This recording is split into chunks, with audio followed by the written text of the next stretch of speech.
પાટણ નગરપાલિકા દ્વારા વેરા ભરનાર નગરજનોને સૂકા અને ભીના કચરા માટેના ડસ્ટબિન વિતરણ વ્યવસ્થામાં જોવા મળી અવ્યવસ્થા। પાટણ નગરપાલિકાની ડસ્ટબિન વિતરણ મામલે ભરત ભાટિયા એક્ટિવ કોર્પોરેટર પાટણે આપ્યું નિવેદન। પાટણ નગરપાલિકાના ડસ્ટબિન વિતરણમાં સિનિયર સિટીઝન અને દિવ્યાંગ માટે વિશેષ વ્યવસ્થાનો અભાવ। પાટણ નગરપાલિકાના ડસ્ટબિન વિતરણમાં વિકલાંગ અને સિનિયર સિટીઝનો લાંબા સમય સુધી લાઇનમાં ઊભા રહેવા બન્યા મજબૂર। પાટણ નગરપાલિકા દ્વારા આપવામાં આવતા સૂકા અને ભીના કચરાના ડસ્ટબિન મેળવવા સિનિયર સિટીઝન મહિલાઓ તેમજ દિવ્યાંગો થયા પરેશાન। પાટણ નગરપાલિકા જ્યારે વેરા લેવાના હોય છે ત્યારે નગરજનોના ઘરે જઈને વેરા વસૂલે છે, જો ના હોય તો નળ કનેક્શન કાપી નાખે છે। તો પછી આજે સૂકા અને ભીના કચરાના ડસ્ટબિન પાટણની પ્રજાને આપવા માટે ઘરે ઘરે જઈને આપે તેવી માંગ કરી। એક્ટિવ કોર્પોરેટર ભરત ભાટિયાએ કહ્યું કે પાટણ નગરપાલિકા વિસ્તારની ભાજપની પરેશાન પ્રજા સત્તા પક્ષને ઓળખી ગઈ છે। આગામી વર્ષે ચૂંટણી યોજવા જઈ રહી છે, તેમાં ચોક્કસ સત્તાથી દૂર કરી સબક શીખવાડશે।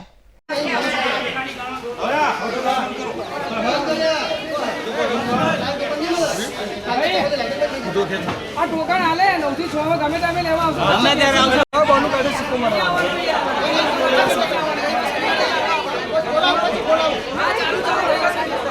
કોની લાઈન અલગ લાગશે એવું નહીં કે વચ્ચે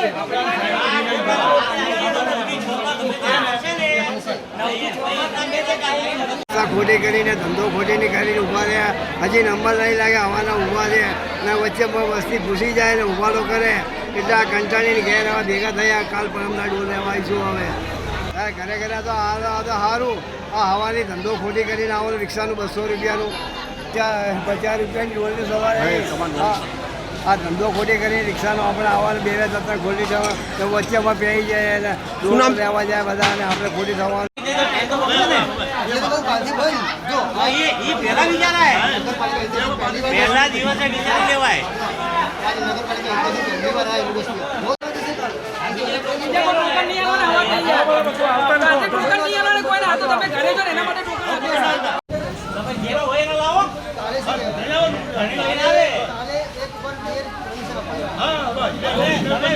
આગામી સમયમાં પાટણ નગરપાલિકાની ચૂંટણી થવા જઈ રહી છે। આ નગરપાલિકાની ચૂંટણીમાં ભારતીય જનતા પાર્ટીને ગત નગરપાલિકાની ચૂંટણીમાં પાટણની પ્રજાએ વિશ્વાસના મત આપ્યા હતા અને 39 સીટો ઉપર વિજય બનાવી હતી। પાટણની પ્રજાને એમ કે ભારતીય જનતા પાર્ટી વિકાસ કરશે અને અમને રાહત આપશે, પરંતુ ભારતીય જનતા પાર્ટીના શાસકોએ અને પાટણ નગરપાલિકાના બિન અનુભવી ચીફ ઓફિસરોએ પાટણની પ્રજાના ઉપર એટલો બધો માર માર્યો કે પાટણની પ્રજાના ઉપર સામાન્ય પાણી વેરાના 600 હતા એના 1200 કરી નાખ્યા, સફાઈ વેરાના 50ના 100 કરી નાખ્યા, લાઇટ વેરાના 50 રૂપિયા હતા એના 100 કરી નાખ્યા અને ભૂગર્ભના 300 હતા અને 600 રૂપિયા કરી નાખ્યા અને પાટણની પ્રજા ઉપર 1050 રૂપિયાનો મોટો માર મારીને અને 10% ઘરવેરાનો માર મારીને 4.5 વર્ષમાં કંઈ પણ કામગીરી ન કરી શકતી આ સરકાર આજે પાટણની પ્રજાને હેરાન પરેશાન કરીને લાઇનમાં ઊભા રાખીને 50 રૂપિયાની ભ્રષ્ટાચારવાળી ડોલ આપી રહી છે।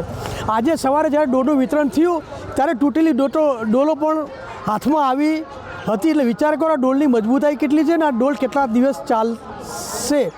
પાટણની પ્રજાને અને પાટણના લોકોને એ કોરોનાની લાઈન હોય, નોટબંધીની લાઈન હોય, રેશન કાર્ડ નવીનીકરણની લાઈન હોય, આધાર કાર્ડ અપડેટ કરવાની લાઈન હોય કે અન્ય કોઈ પણ વસ્તુની લાઈન હોય, પાટણની પ્રજાને લાઈનમાંથી દૂર નહીં કરવાની લાઈનમાં જ કાયમી ઊભા રાખવાની ટેવાયેલી આ સરકાર આજે પણ પાટણના લોકોને, પાટણની પ્રજાને જેને વિશ્વાસથી મત આપેલા હતા એને 50 રૂપિયાની ડોલ લેવા માટે બિન વ્યવસ્થાવાળી નગરપાલિકામાં આજે ઊભા રાખ્યા છે।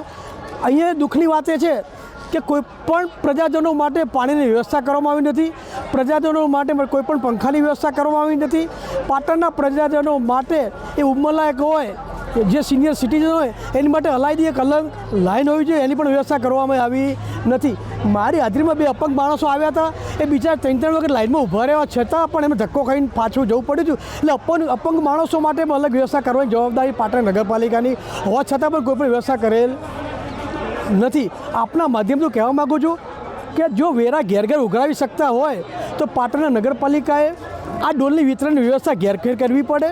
પાટણના નગરપાલિકા વેરાની અંદર તમામ ડેટા છે કે કયા નગરજનોએ વેરો ભર્યો કે કયો નથી ભર્યો એનો અભ્યાસ કરીને આની વિતરણની વ્યવસ્થા ઘેર ઘેર કરવી પડે. આ 50 રૂપિયાની ડોલ લેવા માટે પાટણના પ્રજાજનોને 150 રૂપિયા રિક્ષા ભાડું ખર્ચીને આવવું પડે છે, 50-70 રૂપિયા પેટ્રોલનો ખર્ચ કરીને આવવું પડે છે, નોકરી ધંધા કે અન્ય ધંધામાંથી મુક્તિ લઈને આવવું પડે છે. આ ડોલ એ પાટણની પ્રજાને સફાઈ કામ માટે નથી પણ પાટણની પ્રજાની મસ્કરી કરવા માટે આપવામાં આવી રહી છે. આપને માધ્યમથી હું વિનંતી કરું છું કે તમે જો વેરાના ઉઘરાણા કલેક્શન કાઉન્ટર 2 રાખતા હો તો ગાંધી બાગમાં અલાયદી વ્યવસ્થા છે. જો વિતરણ વ્યવસ્થા ત્યાં પણ કરી હોત તો પાટણની પ્રજાનો ભાર એ પડ્યો ન હોત અને ત્યાં અલગ સુવિધા થઈ હોત. આપના માધ્યમથી કહેવા માગું છું કે 4.5 વર્ષ સુધી પાટણની પ્રજામાં સફાઈ ન કરનાર, પાટણને ગંદકીના પાણીમાં ઉભરાવામાં કોઈ પણ કામગીરી ન કરનાર, પાટણને ગંદા પાણી પીવડાવનાર અને પાટણને ખાડામાં વાહન ચલાવનાર નગરપાલિકા કોઈ કામગીરી ન કરી શકતા 50 રૂપિયાની સુફિયાની ડોલ આપીને સંતોષ માને છે. પાટણની પ્રજાએ નક્કી કરેલું છે કે આગામી ઇલેક્શનની અંદર આજે વિકાસની વાતો કરીને જે વિનાશ કરી દીધા છે એમને છૂટવા કે ન જોઈએ પાટણની પ્રજાએ મન બનાવી દીધું છે. પાટણ નગરપાલિકા જ્યારે કોરોના વાયરસ આવ્યો ત્યારે આ જ લાઈન લાગી હતી અને જ્યારે નોટબંધી થઈ ત્યારે આ લાઈન લાગી, બરાબર. હવે જ્યારે પાટણ નગરપાલિકા 2000નો વેરો હોય ત્યારે તરત 2000 ના ભરીએ એ તો નળ કનેક્શન કાપી નાખે, બરાબર. હવે આજે પાટણ નગરપાલિકાવાળા ડસ્ટબિન લાવ્યા છે, બરાબર, અને અત્યારે પાછી લાઈન ભેગી કરી છે. પણ ભારતીય જનતા પાર્ટીની સરકાર જે મોટા નેતાઓ ને આ બધાને લાઈનમાં લગાડ્યા છે, બરાબર. પણ એમને ખબર નથી કે 2027ની અંદર આ ભારતીય જનતા પાર્ટીના જાકારો આપશે. હવે પ્રજાને ખબર પડી ગઈ છે અને આ પાટણ નગરપાલિકાવાળા ડબલ વેરા પાછા કર્યા છે અને પછી ડબલ વેરા કર્યા પછી પાણી પણ આવતા નથી અને સુવિધાઓ પણ નથી. આખા પાટણ શહેરમાં નકરા ખાડાઓ છે અને ખરાબ પાણી પણ આવે છે. અને આ પાટણ નગરપાલિકાના અત્યારે લાઈન લગાડી છે અને ડિસ્પ્યુટ માટે, બરોબર. એટલે અને પાટણ નગરપાલિકા અત્યારે લાઈન લગાડી છે. તમે જુઓ ભારતીય જનતા પાર્ટીની સરકાર આ મોટા મોટા નેતાઓ કેવું કામ કરી રહ્યા છે. તો ખરેખર હવે પબ્લિકને ખબર પડી ગઈ છે આ વખત 2027 અંદર આ પાટણની પ્રજા પણ શું ગુજરાતની પ્રજા એ તમને જાકારો આપશે. અને ખરેખર જોવા જાય તો આ પાટણ નગરપાલિકાને તો ઘરે ઘરે આ વ્યવસ્થા કરવી જોઈએ તો લોકોને પ્રજાને ખબર પડે કે ભાઈ ઘરે ઘરે હાલવા આવ્યા. આ તો ઉપરથી લાઈન લગાડી બે વસ્તી